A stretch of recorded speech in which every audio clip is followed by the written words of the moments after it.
السلام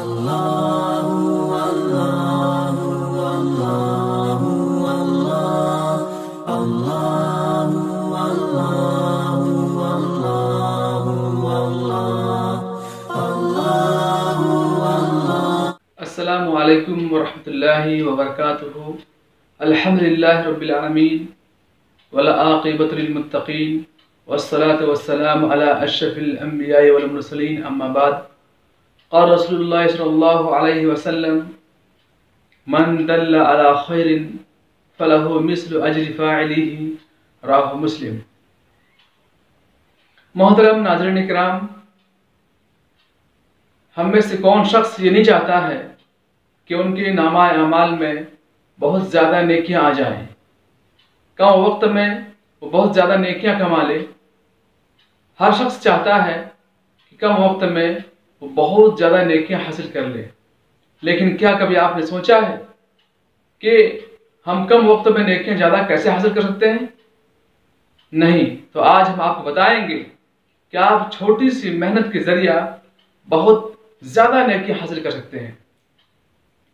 سیدنا ابو مسعود انصاری رضی اللہ عنہ بیان فرماتے ہیں کہ ایک شخص اللہ کے نبی صلی اللہ علیہ وسلم کے پاس آئے اور کہا: یا رسول اللہ، میرا سواری ضائع ہو گیا ہے، آپ ہمیں سواری کا بندوبست فرما دیں۔ اللہ کے نبی صلی اللہ علیہ وسلم نے فرمایا: میرے پاس سواری نہیں ہے۔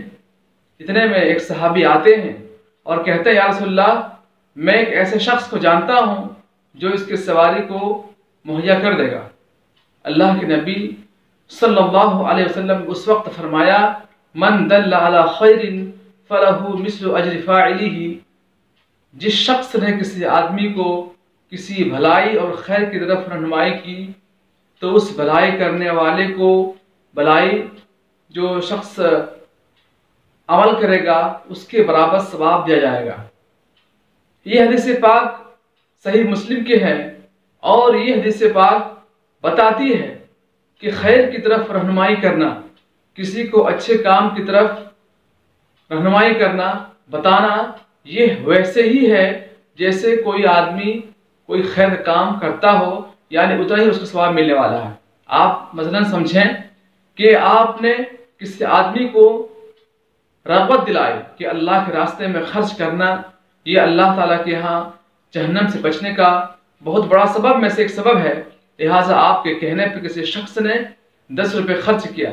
اب اس شخص نے جو 10 روپے خرچ کیا تو صرف 10 روپے خرچ کرنے والے کو ثواب نہیں ملے گا، بلکہ جس نے اس کو رہنمائی کی، جس نے اس کو بتایا اور جس کے بتانے پہ اس نے 10 روپے خرچ کیا، تو اللہ تعالیٰ خرچ کرنے والے ہی کی طرح بتانے والے کو بھی 10 روپے کا ثواب دے گا۔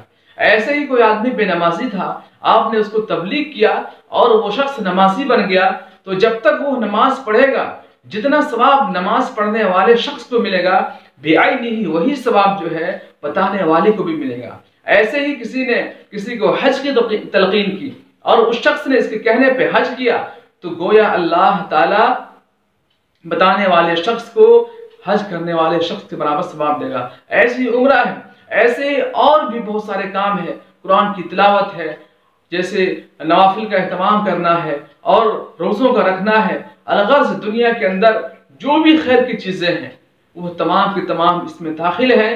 جو شخص بھی کسی آدمی کو خیر کی طرف رہنمائی کرے گا اس کے لیے بھی اللہ تعالیٰ سے وہی بدلہ دے گا جو کرنے والے کو ملنے والا ہے۔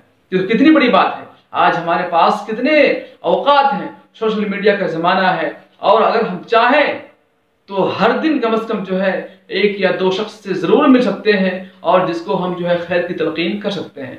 آپ شروع کریں انشاءاللہ اپنے گھر سے، اپنے خاندان سے، اپنے رشتہ داروں سے، اپنے بچوں سے۔ انشاءاللہ آپ جو ہے 30 دن کے اندر کم از کم 4 یا 5 یا 10 لوگ تو ضرور ہوں گے ایسا جو آپ کے رہنمائی کرنے پر کسی نہ کسی بدعت و شرک کو وہ چھوڑ دے گا۔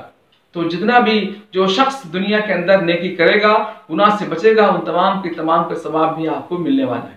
تو یہ کتنی بڑی بات ہے یہ کہ کسی آدمی نے کسی کو رہنمائی کی تو اللہ تعالیٰ رہنمائی کرنے والے کو بھی وہی ثواب دیتا ہے۔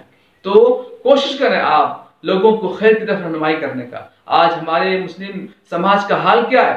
لوگ جو ہے فحش چیزوں کی طرف، زناکاری کی طرف، اور جو ہے سودی کاروبار کی طرف، اور لوگ جو ہے مسجد سے دور ہوتے جا رہے ہیں، زکوٰۃ و خیرات نہیں دے رہے ہیں، لوگ جو ہے بہت ساری برائیاں لوگ کر رہے ہیں، شرک کے دلدل میں لوگ پڑ رہے ہیں، لہٰذا ایسے وقتوں میں ہمیں چاہیے کہ ہم جو ہے ہمیشہ لوگوں کو خیر کی طرف رہنمائی کرتے رہیں، بتاتے رہیں۔ اگر آپ کے بتانے سے کوئی شخص خیر کی طرف آتا ہے، کوئی برائی کو چھوڑتا ہے، کوئی نیکی کرتا ہے، تو جب تک وہ شخص نیکی کرے گا آپ کو بھی وہی ثواب ملنے والا ہے۔